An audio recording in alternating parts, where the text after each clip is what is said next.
ದಿಲೀಪ್ ಅವ್ರ ನನ್ನ ಕ್ವಶನ್ ಇರುತ್ತೆ. ದಿಲೀಪ್ ಅವರೇ, ಇಲ್ಲಿ ಅಲ್ಟಿಮೇಟ್ಲಿ ಬಂದಿದ್ದು ಒಂದು, ಕೆಲವರು ಸ್ವಲ್ಪ ದುರಾಸೆಗೆ ಕೇಳ್ತಾರೆ. ದುರಾಸೆ ಅಂದರೆ ಅವರೇನೋ ದುರಾಸೆಗೆ ಅವನು 5 ಬಿಲ್ಡಿಂಗ್ ಕಟ್ಟಬೇಕು ಅಂತ ಕೇಳಿರಲ್ಲ.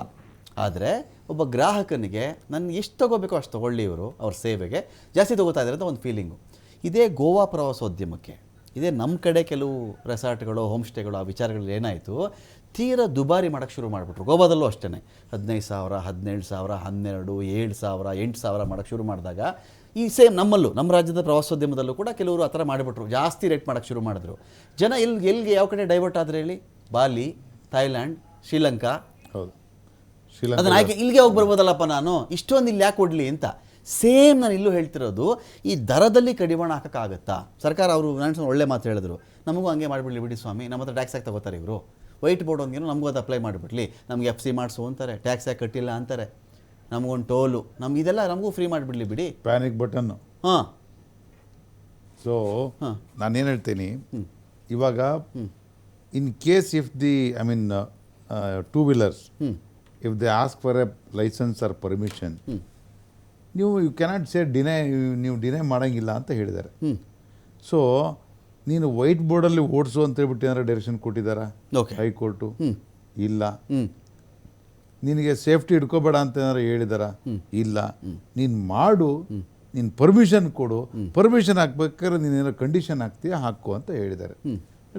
ಓಕೆ, ಅದು ಸಪ್ರೇಟ್ ಭಾಗ. ನಾವು ಹೇಳ್ದಂಗೆ ಇವಾಗ ನಾವು ಕಾಂಪಿಟೇಷನ್ ಇದೆ ಅಂತ ಹೇಳ್ಬಿಟ್ಟು ನಾವು ಏನು ಮಾಡಲಿಕ್ಕೂ ಆಗಲ್ಲ.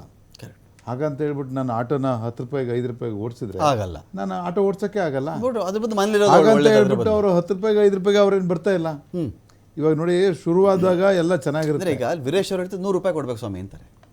ಒಂದು ಲೆಕ್ಕ ಕೇಳಿದ್ರೆ 100 ರೂಪಾಯಿ ಆಗುತ್ತೆ. ಅವ್ರಿಗೆ ಒಂದು ಫೀಲಿಂಗ್ ಆಗಿರ್ಬೋದು, ನನಗೊಂದು ಫೀಲಿಂಗ್ ಇದೆ. ನಾನು ಇಲ್ಲಿ ಗಾಂಧಿನಗರದಿಂದ ಆಫೀಸಿಗೆ ಮ್ಯಾಜಿಸ್ಟ್ರೇಟ್ ಕೋರ್ಟಿಗೆ ಹೋಗ್ಬೇಕು, 5 ರಿಂದ 8 ನಿಮಿಷದಲ್ಲಿ ರೀಚ್ ಆಗಬೇಕು. BVNK ಕರ್ಕೊಂಡೋಗಿ 5 ನಿಮಿಷ ಅವನು ಹೆಂಗ್ ಬಿಡ್ತಾನ ಅಂತಂದ್ರೆ, ನಾನೇ ಅವನಿಗೆ ಟಿಪ್ಸ್ ಕೊಟ್ಟೆ, ಈ ತರ ಗಾಡಿ ಕೊಟ್ಟಿದ್ದೀನಿ ನಾನು. ಅದು ಒಂದೊಂದು ಟೈಮಲ್ಲಿ 2 ವೀಲಲ್ಲಿ ಓಡಿಸೋನು. ಅಂದ್ರೆ ಆ ಟ್ಯಾಲೆಂಟ್ ಯಾರಿಗೂ ಬರ್ತಾ ಇರಲಿಲ್ಲ, ಅವಾಗ ಖುಷಿಯಾಗಿ ನಾನೇ ಕೊಟ್ಟೆ. ಸೊ ಈ ಒಂದು ಫೀಲಿಂಗ್ ಇರುತ್ತೆ ಸರ್. ಇವಾಗ ಯಾಕಂದ್ರೆ ನಿಮಗೆ ಅಕ್ಯುರೇಸಿ ಇರಲ್ಲ ಮೀಟ್ರಲ್ಲಿ. ಈ 2 ಕಿಲೋಮೀಟ್ರು ಅಂತ ಇರ್ತೀವಿ, ಅವನು ಏನು ಮಾಡ್ತಾರೆ ಯಜಮಾನ್ರು, ಇಲ್ಲೇ ಕಣಪ್ಪ ನಾನು ಹಿಂಗೆ ಹೇಳಿದ್ನಲ್ಲ ಅಂತ ಹೇಳ್ಬಿಟ್ಟು ಕರ್ಕೊಂಡೋಗಿ ಸುತ್ತಾಡಿಸೋ ಜನಗಳು ಇದ್ದಾರೆ, ಸುಮಾರು ಜನ ಇದ್ದಾರೆ. ಸೊ ಇವೆಲ್ಲ ಸುತ್ತಾಡಿ ನಷ್ಟ ಆಗಿ ಅನುಭವಿಸಿ ಅವ್ರಿಗೆ ಏನು ಅನ್ಸುತ್ತೆ, ಅಯ್ಯೋ ಎಷ್ಟೋದ್ರೆ ನಮಗೇನು ಉಳಿಯಲ್ಲ ದುಡ್ಡು, ಒಂಚೂರು ಹೆಚ್ಚಿಗೆ ಕೇಳೋಣ. ಟೈಮ್ ಈಸ್ ಮನಿ. ಏನು ನನಗೆ ಟೈಮ್ ಈಸ್ ಮನಿ. ಕರೆಕ್ಟ್, ಸಮಯನೇ ದುಡ್ಡು. ಸೊ ಹಾಗಾಗಿ ಆ ರೀತಿ ಕೇಳೋದಕ್ಕೆ ಶುರು ಮಾಡ್ತಾರೆ. ಒಬ್ಬೊಬ್ರು ಒಂದ್ಸಲ ಕೇಳಿದ್ರೆ ಕೊಟ್ಬಿಡ್ಬೋದೇನೋ, ಯಾಕೆ ಕೇಳಬಾರ್ದು? ಕೇಳ್ದಲ್ಲ ಇದ್ರೆ ತಾನೇ ಬರಲ್ಲ. ಒಂದ್ಸಲ ಕೇಳಿದ್ರೆ ಬಂದ್ರೆ ಬರುತ್ತೆ, ಬರ್ಲಿಲ್ಲ ಅಂದ್ರೆ ಓಕೆ, ಆ ಥರನೂ ಕೇಳೋದು ಕೂಡ ಉಂಟು. ಇವಾಗ ನೋಡಿ, ನೀವು ಹಬ್ಬದ ಸೀಸನಲ್ಲಿ ಪ್ರೈವೇಟ್ ಬಸ್ಗಳು ರೇಟ್ನ 1:3 ಮಾಡ್ತಾರೆ. ನೀವು ರೆಗ್ಯುಲೇಟ್ ಮಾಡಿದ್ದೀರಾ? ಯಾವ ಥರ ಅಬ್ಜೆಕ್ಟ್ ಮಾಡಿದ್ದೀರಾ? 200 ರೂಪಾಯಿ ಇರೋ ಟಿಕೆಟ್ನ 800 ರೂಪಾಯಿ 1000 ರೂಪಾಯಿ ಮಾಡ್ತಾರೆ. ಗೌರ್ಮೆಂಟ್ ಇದು ಥಿಯೇಟರ್ ಎಲ್ಲ ಇವಾಗ ಯಾವ ಲೆವೆಲಿಗೆ, ನೀವು ಒಂದು ಪಾಪ್ಕಾರ್ನ್ಗೆ 600 ರೂಪಾಯಿ, 20 ರೂಪಾಯಿ ಜೋಳದಲ್ಲಿ ಮಾಡೋದು ನೀವು 600 ರೂಪಾಯಿ ಇಟ್ಬಿಟ್ಟು ಮಾಡ್ತೀವಿ. ಕಾನೂನು ಬಂತು, ಸ್ಟೇ ಮಾಡಿಬಿಟ್ರಲ್ಲ ಅದನ್ನ. ಮಾಡಿಲ್ಲ, ಟಿಕೆಟ್ ಮಾಡಿದ್ರು, ಪಾಪ್ಕಾರ್ನ್ ಮಾಡಿಲ್ಲ. ವಾಟರ್ ಬಾಟ್ಲಿ ಅಲೋ ಮಾಡಲ್ಲ ಅವರು, ವಾಟರ್ ಬಾಟ್ಲಿ ಅಲೋ ಮಾಡಲ್ಲ ಅಲ್ಲಿ. ಅದು ತಗೋಬೇಕಲ್ಲ, ಅಲ್ಲಿ 200 ರೂಪಾಯಿ ಕೊಟ್ಬಿಟ್ಟು ನಾವು. ಕರೆಕ್ಟ್. ಸೊ ಆ 200 ರೂಪಾಯಿ ರೇಟು ನೀವು ದುಬೈ ಏರ್ಪೋರ್ಟ್ ಅಲ್ಲಿ ಏನ್ ತಗೋತೀರಿ ವಾಟ್ರು, ಸೇಮ್ ರೇಟೆ, ಏನು ಡಿಫರೆನ್ಸ್ ಇಲ್ಲ. ಅಲ್ಲಿ ನೆಲ ಆಗಿದ್ರೆ ತೈಲ ಬರೋ ಕಡೆ, ಹೌದು, ನೀರ್ ಬರೋ ಕಡೆ ಅಲ್ಲ. ಅಂದ್ರೆ ನೀವು ಒಂದ್ ಕಣ್ಣಿಗೆ ಬೆಣ್ಣೆ ಒಂದ್ ಕಣ್ಣಿಗೆ ಸುಣ್ಣ ಹಾಕೋದು ಆಗಲ್ಲ. ಇವಾಗ ನೀವು ಹೆಂಗ್ ಬ್ಲೇಮ್ ಮಾಡ್ತೀರಿ ಆಟೋದವ್ರನ್ನ, ಇಲ್ಲಿ ಟ್ಯಾಕ್ಸಿ ಚಾಲಕರನ್ನ, ಹಾಗೆ ಬೇರೆ ಕಡೆನೂ ವ್ಯವಸ್ಥೆ ಇದೆ. ಅದನ್ನು ನೀವ್ಯಾಕೆ ಬ್ಲೇಮ್ ಮಾಡಲ್ಲ? ನೀವು ಅದನ್ನ ಯಾಕೆ ಕಂಟ್ರೋಲ್ ಮಾಡಲ್ಲ? ಯಾಕೆ ಒಂದೇ ಒಂದು ಏಜೆನ್ಸಿನ ನೀವು ಟಾರ್ಗೆಟ್ ಮಾಡಿದಿರಿ? ಒಂದೇ ಒಂದು ಕ್ವಶನ್ ಬರುತ್ತೆ, ಇವ್ರನ್ನ ಡಿಪೆಂಡೆಂಟ್ ಆಗಿರೋರು ತೀರಾ ಹೈಫೈ ಪಿಕ್ಚರ್ಗೆ ಹೋಗತ್ತವ್ರ ವ್ಯಕ್ತಿ ಅಲ್ಲ. ಸಾಮಾನ್ಯ ನಾಗರಿಕರು, ಕೆಲಸ ಮಾಡೋಂಥವ್ರು. ನನಗೆ 30,000 50,000 ಸಂಬಳ ಇರುತ್ತೆ, ಆಟೋಗೆ ಟ್ಯಾಕ್ಸಿಗೆ ನಾನು 25,000 ಸಂಬಳ ಕೊಟ್ರೆ ನನ್ನ ಮನೆ ಬಾಡಿಗೆ ಯಾವಾಗ ಕಟ್ಟೋದು? ಸೊ ಇವೆಲ್ಲ ಬರುತ್ತೆ ಪ್ಯಾರಾಮೀಟರ್. ವೀರೇಶ್ ಅವರೇ, ಇಫ್ ಗಿವನ್ ಅನ್ ಆಪ್ಷನ್ ನನ್ನೊಂದು ಪಾಯಿಂಟ್ ಇದೆ ಇಲ್ಲಿ. ಏನು ಚೇಂಜ್ ಆಗಬೇಕು? ವೀರೇಶ್ ಅವರು ಬೈಕ್ ಟ್ಯಾಕ್ಸಿ ತೆಗೆದುಕೊಳ್ಳದೆ ನಾನು ಆಟೋಲ್ಲಿ ಹೋಗ್ತೀನಿ, ಕ್ಯಾಬಲ್ಲಿ ಹೋಗ್ತೀನಿ ನಾನು ಅಂತ ವೀರೇಶ್ ಅವ್ರಿಗೆ ಅನ್ನಿಸಬೇಕಾದ್ರೆ ನೀವು ಎಕ್ಸ್ಪೆಕ್ಟ್ ಮಾಡೋದು ಏನು? ಆಟೋ ಕಡೆಯಿಂದನೋ ಕ್ಯಾಬ್ ಕಡೆಯಿಂದ ಏನು ಎಕ್ಸ್ಪೆಕ್ಟ್ ಮಾಡ್ತೀರಿ ನೀವು? ಬೈಕ್ ಅಲ್ಲದೆ ನನಗೆ ಇವ್ರು ಬೇಕಪ್ಪ, ಬೈಕಲ್ಲಿ ನಾನು ಹೊತ್ತಲ್ಲ ಅನ್ನೋಕೆ ಏನು ಬೇಕು ನನಗೆ, ನಿಮಗೆ? ಬಜೆಟ್ ಏನ್ ಇರ್ತದೋ ಅದರಲ್ಲಿ ನಾನು ಹೋಗ್ಬೇಕು ಸರ್. ಈಗ ನಾನು ಕಮ್ಮಿ ದುಡ್ಡಿದ್ದಾಗ ನಾನು ಬೈಕ್ ಟ್ಯಾಕ್ಸಿನ ಮಾಡ್ತೇನೆ, ದುಡ್ಡಿದೆ, ಎರಡು ಮೂರು ಜನ ಇದೀವಿ ಅಂದ್ರೆ ಆಟೋಮೆಟಿಕ್ ಆಗಿ ನಾವು ಆಟೋದಲ್ಲಿ ಹೋಗ್ತೀವಿ. 4 ಜನ ಇದ್ರೆ ಟ್ಯಾಕ್ಸಿಯನ್ನ ಹೈರ್ ಮಾಡ್ತಾ ಇದೀವಿ. ಶ್ರೀಮಂತರಾದ್ರೆ SUVಗಳನ್ನ ಹೈರ್ ಮಾಡ್ತಾರೆ. ಇದು ಗ್ರಾಹಕನ ಕೆಪಾಸಿಟಿ ಮೇಲೆ ಹೋಗ್ತದೆ ಸರ್, ಅವನ ಆರ್ಥಿಕ ಸ್ಥಿತಿ ಮೇಲೆ ಹೋಗ್ತದೆ.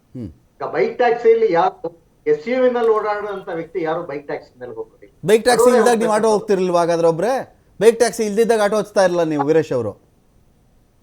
ಸರ್ ಅನಿವಾರ್ಯತೆ ಸರ್. ಇವಾಗ ಇದು ಎಲೆಕ್ಟ್ರಿಕ್ ವೆಹಿಕಲ್ಸ್ ಬರ್ತಾ ಇದೆ ಸರ್, ಒಬ್ಬರನ್ನೇ ಕೂರಿಸ್ಕೊಂಡು ಹೋಗ್ತಕ್ಕಂತ ಸ್ಮಾಲ್ 3 ವೀಲರ್ಸ್ ಬರ್ತಾ ಇದೆ. ಇವಾಗ ನಾಳೆ ಬಂದಾಗ ಅದನ್ನ ಅಪೋಸ್ ಮಾಡ್ಲಿಕ್ಕೆ ಆಗ್ತದ? ಬಹಳ ಚೀಪ್ ರೇಟ್ ಅಲ್ಲಿ ಕರ್ಕೊಂಡು ಹೋಗಿ ಸರ್. ಇವತ್ತು ಬ್ಯಾಂಗ್ಳೂರ್, ಡೆಲ್ಲಿಯಲ್ಲಿ ತಾವು ನೋಡಿದ್ದೀರಾ, ಎಲೆಕ್ಟ್ರಿಕ್ ಆಟೋಗಳು ಬಂದಿದೆ. ಒಂದು ಪಾಯಿಂಟ್ ಇಂದ ಇನ್ನೊಂದು ಪಾಯಿಂಟ್ ಗೆ 10 ರೂಪಾಯಿ ಕರ್ಕೊಂಡು ಹೋಗಿ ಬರ್ತಾರೆ ಸರ್, ಶೇರ್ಡ್ ಇದರಲ್ಲಿ. ಅದನ್ನ ಕಾನೂನಿನಲ್ಲಿ ಕೂಡ ಮಾನ್ಯತೆಯನ್ನು ಕೊಟ್ಟಿದ್ದಾರೆ. ಇವಾಗ ಹೀಗಾಗಿ ಈಗ ಬೆಂಗಳೂರಿನಲ್ಲಿ ವಿರೋಧ ಮಾಡ್ತಾ ಇದ್ದಾರೆ ಎಲೆಕ್ಟ್ರಿಕ್ ಆಟೋಗಳಿಗೆ. ಯಾಕೆ ವಿರೋಧ ಮಾಡ್ತಿದ್ದಾರೆ ಅಂದ್ರೆ ಈ ಆಟೋಗಳವರಿಗೆ ತೊಂದರೆ ಆಗ್ತದೆ ಅಂತ. ಆದ್ರೆ ಇವತ್ತು ಕೂಡ ಬಹಳಷ್ಟು ನಗರಗಳಲ್ಲಿ ಎಲೆಕ್ಟ್ರಿಕ್ ಆಟೋ ಬೇಡ ಅಂತ ಈ ಆಟೋ ತಗೊಂಡ್ರೆ ಈ ಆಟೋನು ಬೇಡ ಅಂತ ಇದಾರಲ್ಲ ಅಂತ. ಈ ಆಟೋದಲ್ಲಿ 10 ರೂಪಾಯಿಗೆ 2 ಕಿಲೋಮೀಟರ್ ತಗೊಂಡೋಗಿ ಬಿಡ್ತಾರೆ ಸರ್, ಶೇರ್ಡ್ ಆಟೋದಲ್ಲಿ. ಆದ್ರೆ ಒಂದು ಸರ್ ಹೇಳ್ತಾ ಇದ್ದೀನಿ, ಈಗ ಆಟೋದವ್ರು ಹೇಳ್ತಾ ಇದ್ದಾರೆ, ಈಗ ಬಹಳಷ್ಟು ಕಡೆ ಇವತ್ತು ಶೇರ್ಡ್ ಆಟೋಗಳು ನಡೀತಾ ಇದೆ, ಕಾನೂನಲ್ಲಿ ಸಾಧ್ಯ ಇಲ್ಲ. ಆದ್ರೆ ಬಿಟ್ಟಿರ್ತಕ್ಕದ ಯಾಕೆ ಅಂತ ಏನೋ ಜನಗಳಿಗೆ ಅನುಕೂಲ ಆಗ್ತಾ ಇದೆ ಅಂತ ಹೇಳಿ ಪೊಲೀಸ್ನವರು ಕೇಸ್ ಆಗ್ತಾ ಇಲ್ಲ, ರಾಜಕಾರಣಿಗಳು ಏನೋ ಜನಗಳಿಗೂ ಅನುಕೂಲ ಆಗ್ತಾ ಇದೆ, ಆಟೋದವ್ರಿಗೂ ಅನುಕೂಲ ಆಗ್ತಾ ಇದೆ ಅಂತ ಬಿಡ್ತಾ ಇದ್ದಾರೆ.